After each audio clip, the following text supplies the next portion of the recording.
Welcome back. Well, the World Trade Organization has ranked Nigeria 25th importer of commercial services in the world and the first in Africa for 2020. This refers to business services and social services. What does this mean for the economy? Mr. Mustafa Wahab is an analyst with Chapel Hill Dynam and explores this with us. Good morning, Mr. Wahab, and thanks so much for joining us this Monday morning. Hi, good morning. Thank you for having me. Yeah. So what does it mean being the 25th commercial services importer globally and the first on the continent? What does it mean really? So I think that, historically, Nigeria's commercial services have actually been in net debit position, right? I can't remember a time where it has been credit. And I think that the significant portion of Nigeria's balance of payment crisis today actually stemmed from services, right? In 2019, we actually spent over 33 billion US dollars in importing services, right? Over the last, in 2019, 9 months over 2019, I think we spent close to 12 billion in service, deficit, import deficit, right?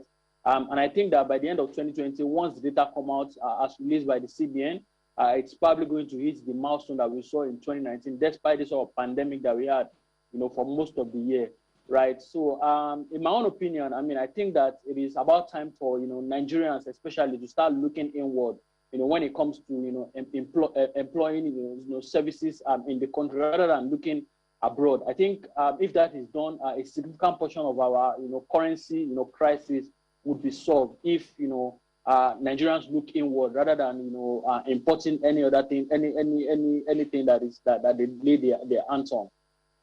And now the CBN is indicating it may add sugar and wheat to the FX restriction list. And, accordingly, that means importers of sugar and wheat into Nigeria will no longer have FX to access the official windows. Is this the right way to go? I think Nigerian government has historically solved a lot of problems, using either banning or outright banning of bringing the product into the country or restricting, FX access for importation of that sort of item. If you recall back in 2009 and 2010, Nigeria actually, decided to ban importation of bagged cement in the country. And that's basically to, encourage domestic production of cements. Fast forward, 10 years later, Nigeria is self-sufficient when it comes to cement production, and we are also exporting cement to, neighboring West African countries. I think that's essentially the sort of strategy for, sugar as well as wheat. But the key question, to answer your question, whether, it is the right thing to do, or maybe this timing is actually the perfect timing to do that sort of, to carry out that sort of move. I think maybe the FGM would have to, take some time, or the CBN would have to take some time to allow that sort of implementation of that backward integration plan to actually come to fruition. I understand where the CBN is coming from. Right now, in Chapel Hill, we covered Dangote Sugar.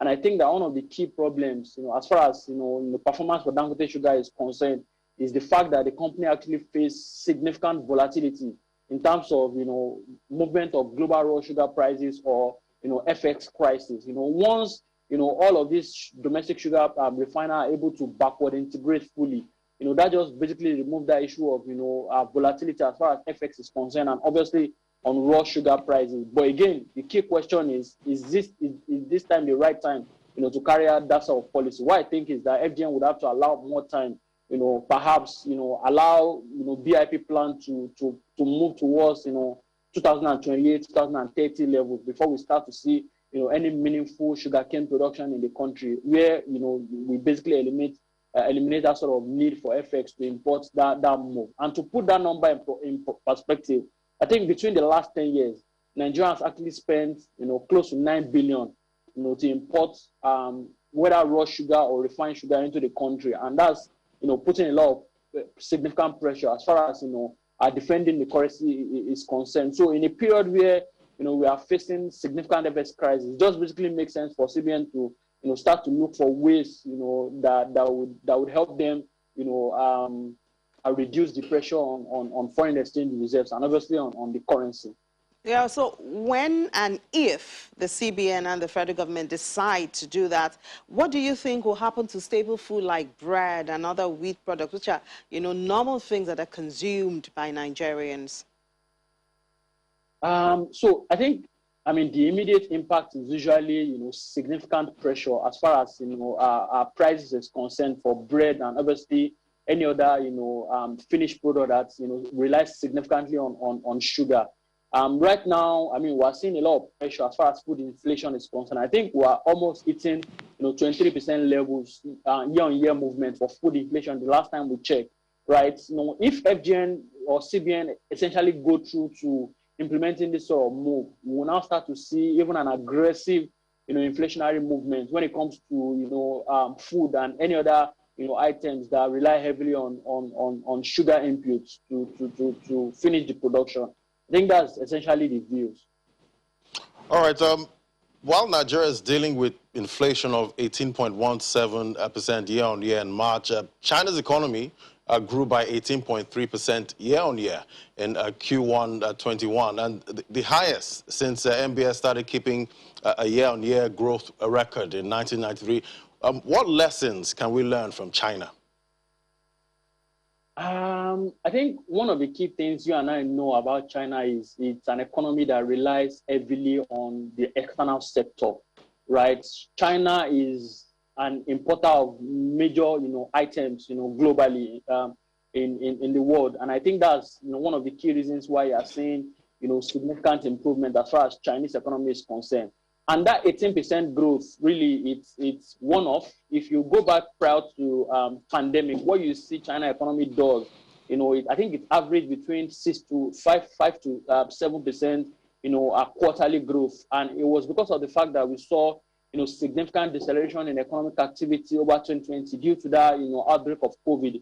And that's why we're seeing, this sort of rapid pace of jump as far as, growth is concerned. So in terms of lesson, I think that Nigerians and Nigerian government would have to, try to implement some sort of, import substitution and then export promotion to essentially ensure that we export, more items. We contribute significantly more, to global economy rather than, focusing strictly on crude oil export alone. I think if that happens, you will start to see Nigerian economy, being less volatile towards that movement in crude oil prices globally. We saw it in 2020 when we had significant deceleration in crude oil prices. What that then means is that both government revenues and economic activity in Nigeria basically witnessed some sort of significant pressure.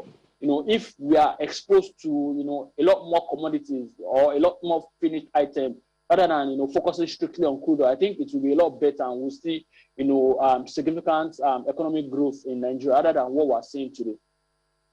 Okay, so for the state's revenue, we saw it fall by at least 20 billion naira. Is there any hope for states to see any meaningful budget implementation, or do you see this as a norm? As we discussed with our first guest, Mr. Alaji, should we expect that the CBN and the federal government will continuously come to the aid of states? I think it's very likely. It's very likely for us to see some sort of, budget support or bailout, by the FGN to the state government.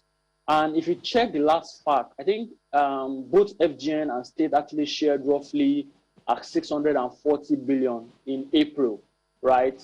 And that's essentially significantly lower, compared to the estimated over 900 billion that is supposed to be shared on a monthly basis. And that basically leaves significant room for, both state government and obviously on FGN to raise significant amount of money in a bid to see any meaningful, budget implementation. And obviously, like your previous guest discussed, IGR is actually running at a very slow pace. A lot of states outside of Lagos and Rivers are struggling to generate any meaningful IGR. So I think that's why you are seeing, most states, finding it difficult to pay salaries or implement any meaningful, capex implementation, right? Going forward, a lot of good things have happened in the last couple of months. First of all, is that we've seen, crude oil prices, rising towards, the $65 to $70 per barrel levels. Obviously, on production as well, OPEC plus have also, gradually start to increase, the output cut that we saw in mid last year in a bid to support, crude oil price movement. So the impact of this is basically going to support FAC allocation, but is it going to be enough for states to see any meaningful budget implementation? I doubt if that's possible. So it just basically means that between now and the next few years, we'll continue to see some sort of budget support or fiscal bailout by FGN to states, and that basically means that things are not going to seem quite rosy for the state government going forward. All right, Mr. Wa, before I let you go, what should the government be doing right now to make Nigeria more export-driven in commercial products? So I think in terms of what FGN should start to do, I mean, like I said, I think there's a need to widen that export base for the general economy. I think that would essentially mean that things that would essentially mean that things would be a lot more stable as far as macroeconomic activity is concerned, right? Right now, what we're focusing strictly is on crude oil, which is essentially meaning that Nigeria's economy is quite exposed to that volatility that we saw in the crude oil market. So if we expand our export base, it just basically means that things will be a lot more stable for the economy going forward. I think those are the key things that I feel like FGN should do to support the export market. All right, thank you so much, Mustafa Wahab, analyst at Chapel Hill Denham. Thank you so much for joining us on Business Morning. You're welcome. Thank you.